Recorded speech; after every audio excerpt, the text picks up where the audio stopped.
We're going to give you 3 steps to blur the background in your photos. Here are the 3 steps to blur the background. Step 1, understand how distance affects your background.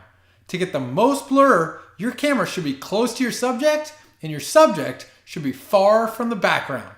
Notice for this first video, I am close to Haley and she's far from the background, so you can see we get some great blur in the background. But take a look that if I step way back, change absolutely nothing on my camera, only the distance from me to Haley, now the background is not blurred. So the summary of step 1, close to your subject and far from the background equals blur. Step 2, focal length, or the amount of zoom on your lens. To get the most blur, the longer your focal length, or the more zoom, the more blur you'll get in the background.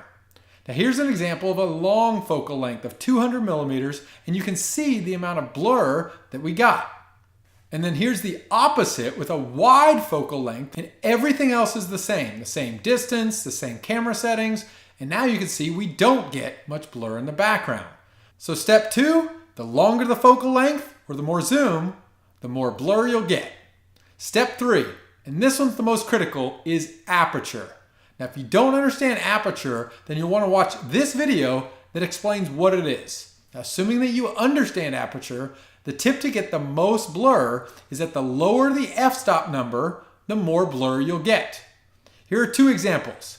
One with a low f-stop, or wide aperture of f1.4, and the other with a high f-stop, or a narrow aperture of f16. Big difference to the effect of the background between the 2.